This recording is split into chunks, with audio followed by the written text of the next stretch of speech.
Mana nga? How to check the reliability of web sources. So here we have 5 steps on how to check the reliability of web source.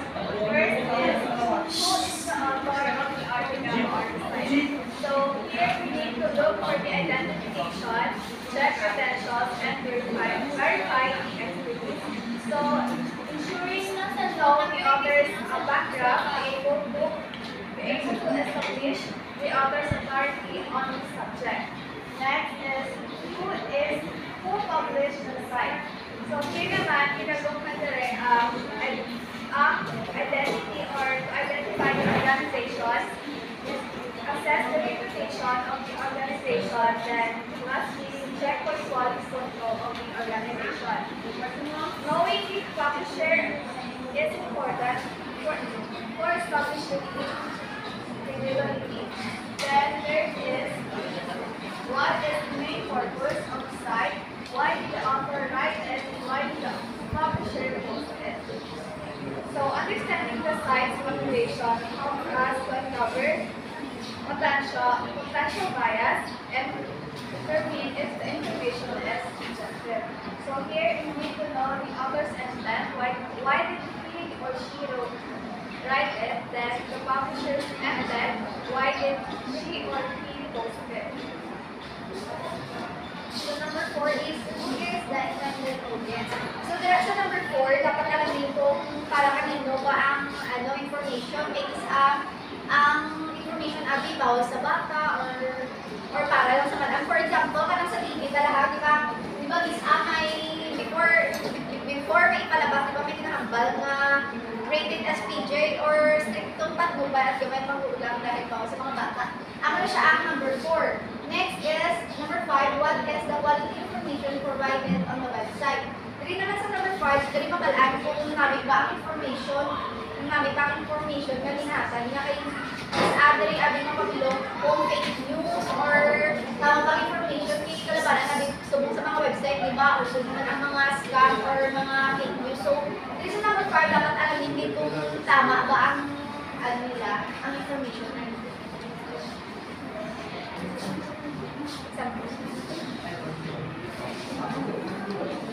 So, lastly, we have three examples of useful and reliable web sources. So, examples of useful and reliable web sources, first is tungkol sa sakit na Alzheimer's. Next is American Memory, ang tungkol sa kasaysayan ng Amerika. Bart Library, Very Books Online, siya ang libro na sikat na nanunulat. Next, Credibility America, mga pahayagan sa Amerika. Cyberbullying, kung naman na siya sa ato, diba? Mga pang-abuso sa internet. Next, drug information websites, siya mga tungkol sa mga gamot or mga drugs. Global Gateway, World Culture and Resources, siya ang mga ibang pagkukuha sa mundo. And last is Malibro na basahin online or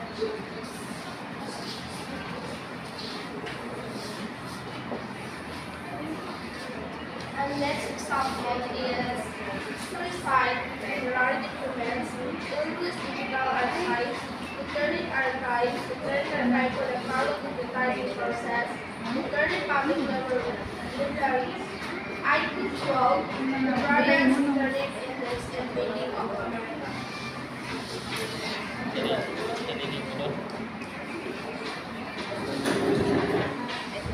lastly, maps, Digital Master, Nursing Site, Project, Move, State Master, Google Scholar, and last, virtual reference.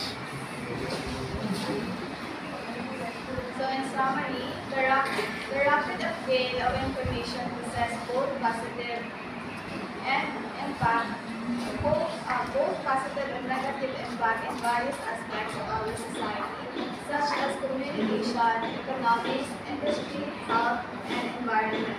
Therefore, we must carefully think and serve with a purpose in disseminating information. So in short, we must be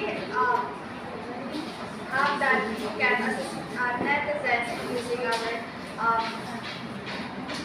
our technology access. So that's all.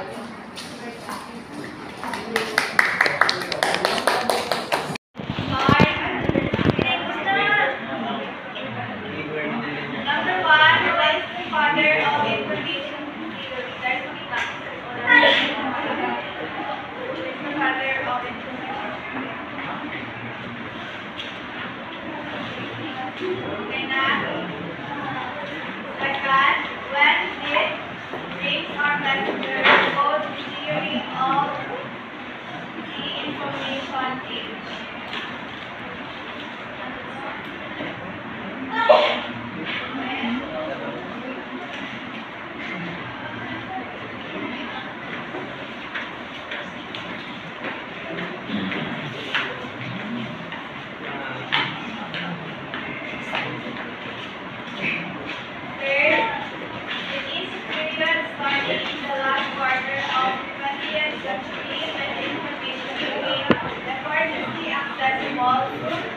Publications and through the management of information by computers and computer networks.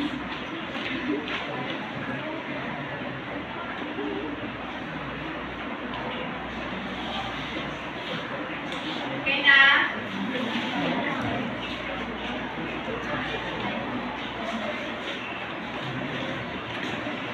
Number 4. One of the early problems faced by internet users is long.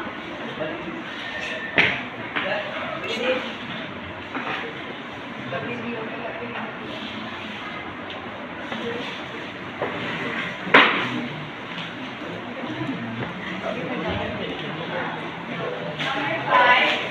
Sergey Brin and Larry Page launched a niche specifically long in the year 1998.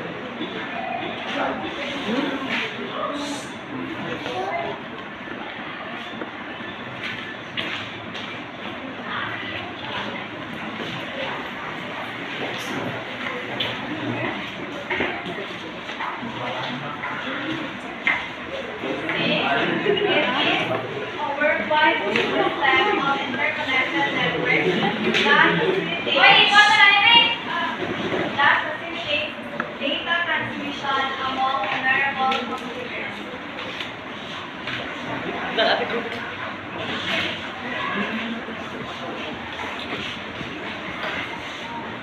Number 7, the internet was developed in the year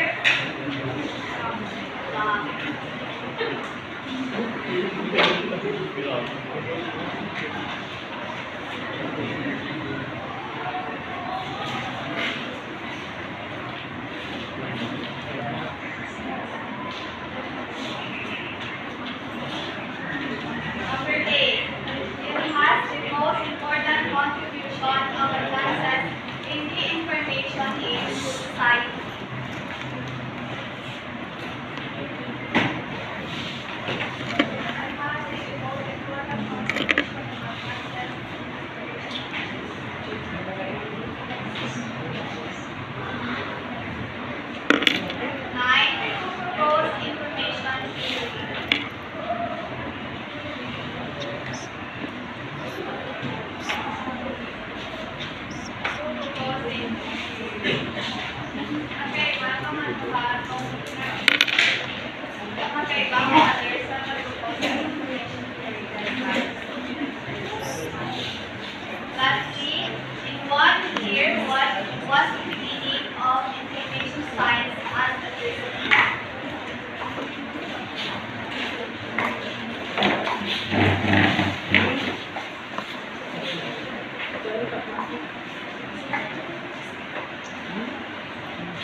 there is no need to check the author of the site. There is no need to check the author of the site.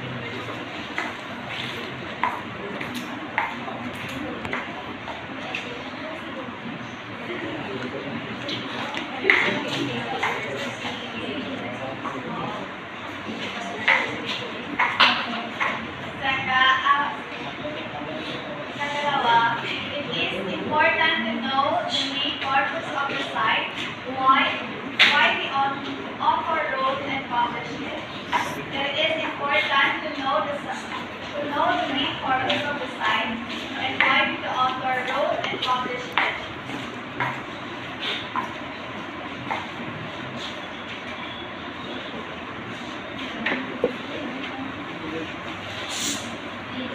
Third, there is no need to identify the audience or which audience it is attended by. There is no need to identify the audience or which audience it is attended by.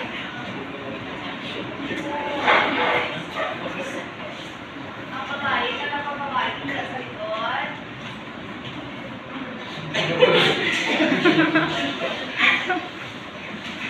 Number 4,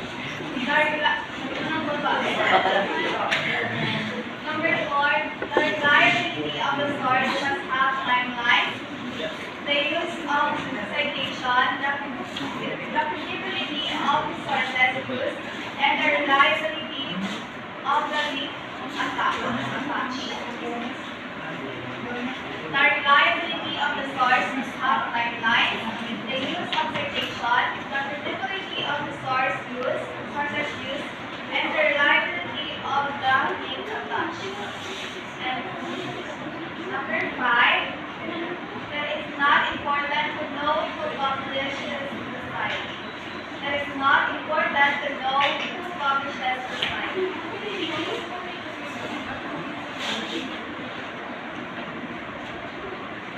Then, the third part, duration. So, natandaan nyo pa itong na-disarrange na ay na balik ang format ng pagkagapon na slides na siyang numeration. So, first here is write down the 7 types of computers.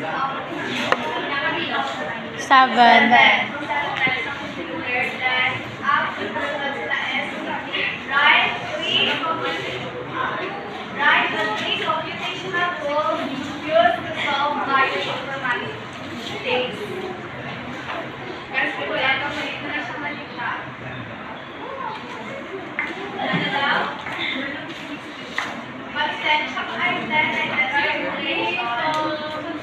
first is write down the 7 types of computers. Then, ang ikadalawa, write 3 computational tools used to solve various informatic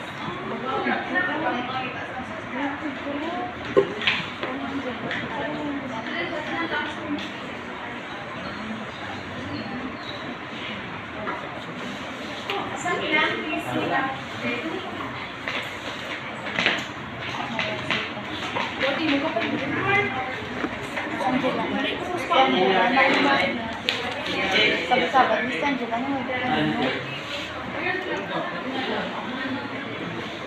Angela ka pa.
essay po. Ay, po ba? Sige. Sige, wala na-realize.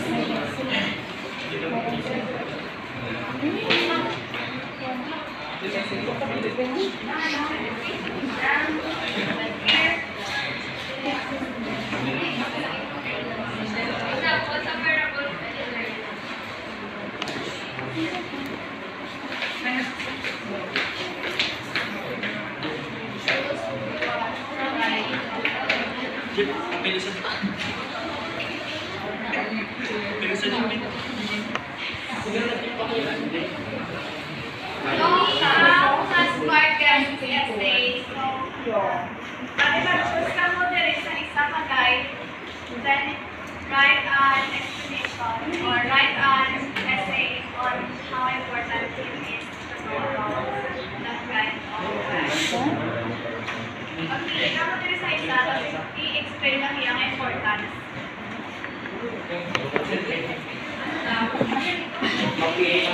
Pipili ka mo diri sa isa, isa lang nila, sayang pipili ka mo sa lima, parang yun.